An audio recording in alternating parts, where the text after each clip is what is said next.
Notre deuxième entreprise du jour, Piplet, une start-up innovante qui révolutionne les tests de langues étrangères. Avec nous sur le plateau ce matin, son président cofondateur, Baptiste Deron, bonjour. Bonjour. Alors, pouvez-vous nous présenter dans les grandes lignes le concept novateur de Piplet ? Piplet, l'idée de départ, c'était de se dire que toutes les entreprises aujourd'hui ont besoin d'évaluer des langues étrangères, soit pour recruter ou pour former leurs employés. Mais jusque-là, elles avaient surtout à leur disposition des tests un petit peu historiques, le fameux QCM, où on va vérifier ses verbes irréguliers. Et en plus, ce QCM, on va aller le passer dans un centre d'examen, on va devoir se déplacer, prendre rendez-vous. C'est exactement ça. Voilà. Et nous, on a eu envie de se dire, on est aujourd'hui en 2019, même maintenant, cette semaine, et on va faire quelque chose qui va être à la fois digital, on va complètement digitaliser le process, et puis on va aller évaluer est-ce qu'une personne elle est vraiment capable de parler, d'écrire dans une langue, et pas juste de connaître la grammaire parfaitement. Et ça, jusqu'à présent, ça n'existait pas. Aujourd'hui, ça n'existait pas. Aujourd'hui, le seul moyen de le faire, c'était vraiment de prendre rendez-vous avec une personne, avec un professeur en présentiel, organiser une discussion. C'était quelque chose qui était compliqué, qui coûtait cher pour les entreprises ou pour les organismes de formation. Et nous, on a fait quelque chose qui est, grâce aux technologies du digital, qui permet de le faire facilement, à toute heure du jour et de la nuit, et dans 12 langues. Et alors, dès qu'on touche à la formation, tout est compliqué en France. Ce changement de cap dans le test des langues étrangères, il a quand même été homologué. Comment ça se passe ? Oui, nous on a été homologué en 2017 par la Commission nationale de la certification professionnelle qui a référencé Piplet comme une certification officielle en France, utilisable dans le cadre du CPF notamment. Et on va dans le sens aussi de la réforme de la formation professionnelle qui a eu lieu en début d'année, qui va vers plus de certification des compétences et de certification de la qualité de la formation. Donc il y a besoin de mesurer les compétences avant et après. Donc c'est comme ça que vos tests se démarquent. Alors peut-être qu'il ne faut pas citer, moi je le cite, de tests type TOEFL. La différence, elle se fait vraiment sur on teste plus la grammaire, c'est plus rapide. Quelles sont vraiment les différences majeures ? Alors effectivement, sur le processus, c'est quelque chose qui va être plus simple et qu'on peut faire en ligne, donc qui est beaucoup plus facile à passer. Et ensuite, effectivement, sur les compétences testées, nous, on va aller beaucoup plus sur, pour une entreprise qui fait du service client, on va vérifier est-ce que votre futur employé il est capable d'assurer un service client en allemand demain. Donc vraiment des compétences thématiques orientées autour du business de l'entreprise. Et par rapport à la réforme de la formation en France, vous êtes totalement en ligne avec ce qu'est en train de mettre en place le gouvernement ? Oui, effectivement, on s'est mis en ligne avec ça. On allait dans le même sens, c'était un peu le hasard au départ et après forcément on est allé dans ce sens-là. L'objectif c'est forcément d'aller sur plus d'homologation des compétences. Donc vraiment le test de compétences avant et après la formation pour bien identifier les formations qui permettent de vraiment faire progresser les compétences. Donc alors à peu près combien de langues évaluez-vous aujourd'hui ? Alors aujourd'hui 12 langues, on en ajoute régulièrement. Aujourd'hui on fait toutes les langues européennes, le russe, l'arabe et le mandarin et le japonais. Alors avant de parler de vos équipes, on dit souvent que les Français sont très mauvais en langue, vous nous le confirmez ? Pas spécialement, étrangement, assez peu à l'aise à l'oral, mais finalement en fait pas spécialement plus mauvais que d'autres, notamment en anglais. Assez peu à l'aise à l'oral parce que justement on s'est tellement focalisé sur la grammaire et les verbes irréguliers, par contre très bon en verbes irréguliers. C'est ça, voilà, on a souvent des profils, en fait nous on distingue effectivement les compétences en interaction et les compétences vraiment académiques. C'est vrai qu'on a des profils français qui sont plutôt bons en académique et qui effectivement vont avoir un peu plus de mal en interaction, la capacité à rebondir sur quelque chose. Alors comment sont constituées vos équipes ? Vous nous l'avez expliqué, il y a un processus de test en ligne, mais les évaluations elles sont faites par des enseignants.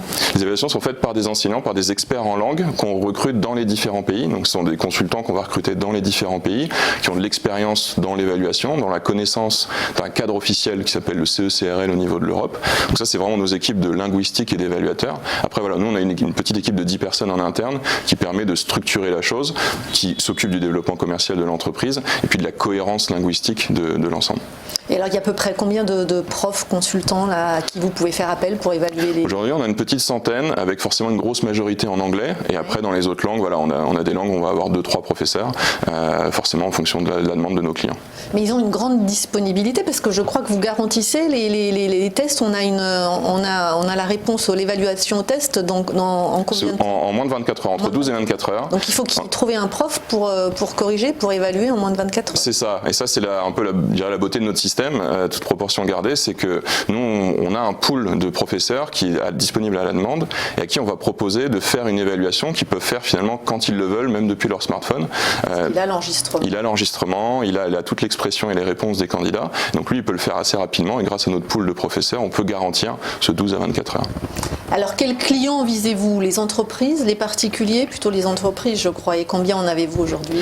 Aujourd'hui, exclusivement les entreprises. Aujourd'hui, on a plus de 150 entreprises qui nous utilisent. Pour moitié, c'est des gens qui font du recrutement. Donc, c'est des grandes entreprises comme Renault, par exemple, qui font passer des tests de recrutement avec nous. Ou alors, des entreprises qui font de la formation. Donc, des organismes de formation en langue qui vont nous utiliser en amont de la formation ou pour certifier les compétences grâce à notre reconnaissance nationale. Mais dans un cas comme Renault, ils vous utilisent pour tous ces collaborateurs?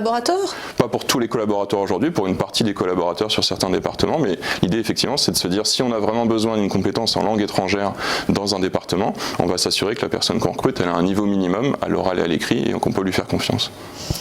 Alors, est-ce que vous avez des concurrents directs qui font exactement la même chose que vous aujourd'hui? Alors, la même chose, non. On a les classiques que vous avez cités tout à l'heure, qui sont le TOEIC, le TOEFL, qui sont plutôt les tests historiques, mais qui sont effectivement plus orientés sur l'académique. Voilà. Et ensuite, on a quelques entreprises qui essaient de se positionner sur de l'évaluation tout automatisée, avec vraiment un ordinateur va évaluer ce que vous parlez bien. Ça, aujourd'hui, nous, on considère que c'est pas la bonne réponse parce qu'on n'est pas encore là en termes de technologie. Et nous, on s'est positionné sur un créneau au milieu qui est de se dire, on va digitaliser l'entièreté du process et on va laisser l'évaluation du langage humain à des humains. C'est-à-dire que vous posez dans le process, il y a quand même une personne qui pose une question en anglais. Il y a des enregistrements, on simule des interactions en fait, donc c'est des enregistrements et des simulations de situations. Il n'y a pas d'intelligence artificielle qui parle directement en anglais à la personne qui est évaluée. Non, c'est nos experts en langue qui ont créé des questions qu'on pose aux personnes et les personnes doivent réagir sur ces situations qui leur sont présentées. D'accord, et dans vos concurrents, il y a effectivement des sociétés qui digitalisent tout le process, c'est-à-dire tout est fait par un ordinateur. Voilà, qui essaie de considérer que l'ordinateur va être capable de comprendre le langage humain, et vous voyez vous-même quand vous utilisez votre iPhone, il ne vous comprend pas toujours, donc d'ici à dire est-ce qu'il va vraiment être capable de mesurer votre niveau en langue, il y a encore un pas. Oui, c'est quand même assez limité, effectivement. Alors comment fonctionne votre business model quand vous vendez quoi? Un package de tests à Renault ou à d'autres entreprises par exemple? Oui, nous par exemple une entreprise qui veut recruter une centaine de personnes dans l'année, on va leur vendre un pack de 100 crédits de tests qu'ils vont pouvoir utiliser sur les différentes langues qu'on propose à la demande directement eux depuis une interface faite pour les recruteurs. Aujourd'hui, c'est l'anglais qui est le plus demandé et après? Aujourd'hui, on fait 70% d'anglais, on a pas mal d'allemand et d'espagnol et on a une demande aussi en néerlandais qui grossit ces temps-ci. Voilà. Qui parle parfaitement l'anglais pour le coup. Qui pour le coup parle parfaitement l'anglais, mais effectivement il y a un besoin quand même d'interagir avec des sociétés dans la langue locale et donc des grandes entreprises ont besoin de s'assurer que la personne qui recrute assure ce niveau en langue. Et au niveau de la croissance de vos revenus, on peut avoir une idée? Oui, nous on avait fini l'année 2017 à un peu plus de 40 000 euros et on finit l'année 2018 à 170 000 euros. Donc on a fait plus de x4 et donc là on est vraiment content là-dessus. Et l'idée c'est de poursuivre sur cette tendance sur la prochaine année et les prochaines années. Ça c'est la première fois que vous faites une telle croissance? C'est la première fois qu'on fait une telle croissance. On a été créé en 2015, donc on avait un historique qui était finalement restreint. Mais là c'est vraiment l'envol. On a convaincu pas mal de grands clients qui nous recommandent et nous font confiance toujours. Et au fur et à mesure on acquiert de nouveaux clients en France et à l'étranger aussi. D'accord. Alors, quels sont vos relais de croissance, justement? Est-ce que l'international fait partie de vos relais de croissance? L'international, c'est un très gros relais de croissance. Le besoin du recruteur russe, c'est le même besoin que le recruteur français, c'est de s'assurer que la personne qui recrute parle une certaine langue.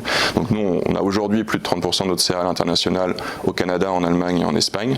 Et l'idée, c'est de poursuivre ce développement auprès déjà de ces pays-là, et puis de toutes les zones très internationales, du type l'Asie, par exemple. On pense à Singapour, Hong Kong, qui sont des grandes places internationales. C'est pas plus difficile d'entrer sur ce type de marché? Finalement, vu qu'on a une solution entièrement digitale, aujourd'hui, c'est finalement assez facile d'aller se proposer. Il faut des commerciaux. Il faut des commerciaux pour aller le proposer. Il y a une approche marketing et ensuite, effectivement, il y a une approche commerciale directe. Et là, on le fait plutôt par des partenariats avec des gens qui sont déjà sur place, qui connaissent le marché.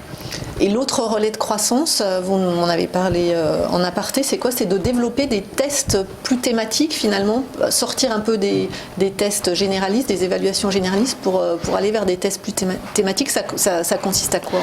C'est exactement ça. C'est se dire que demain, l'entreprise qui est une banque et qui veut recruter des personnes qui parlent allemand, on va leur faire passer des tests qui vont vérifier qu'ils savent parler allemand dans le contexte de la banque. Et on va faire pareil pour le domaine, on fait les médecins aujourd'hui. On vérifie si des médecins parlent à un niveau de français suffisant.